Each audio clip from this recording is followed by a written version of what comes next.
Welcome guys sa aking vlog. Ito naman tayo sa ating garden. Nag-iisang yung aking sitaw. Nag-iisang nabuhay na sitaw yan, pero nagkaganyan siya. Hindi ko alam kung bakit.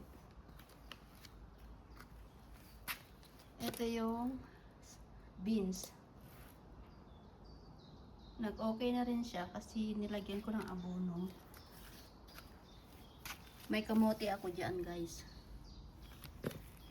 Yan kamote yan. Na red. Bakit red? Di ko alam. Ang aking ito.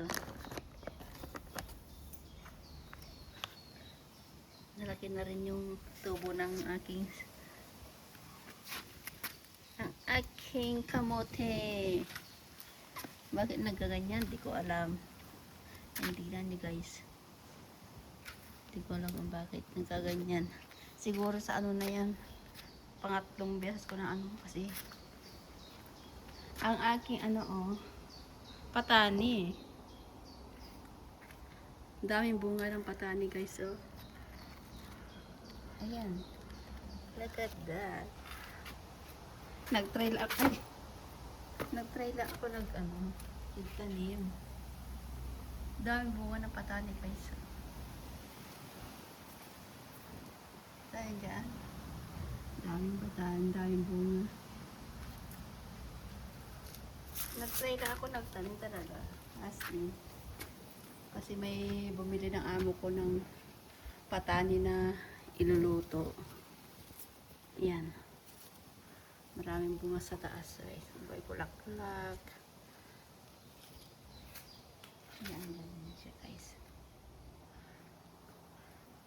Next. Kanina mas damihan ko. Dalawang lang yan. Puno ng patani. Sa isang Ayan guys. Ito lang naman ang update sa aking mini garden. Hindi siya masyadong ngayon kasi parang nag-late ang ko. Late tanim. Kasi kapag late na dito, maabutan ng snow. Lamig. Kapag nilamigan to, wala na.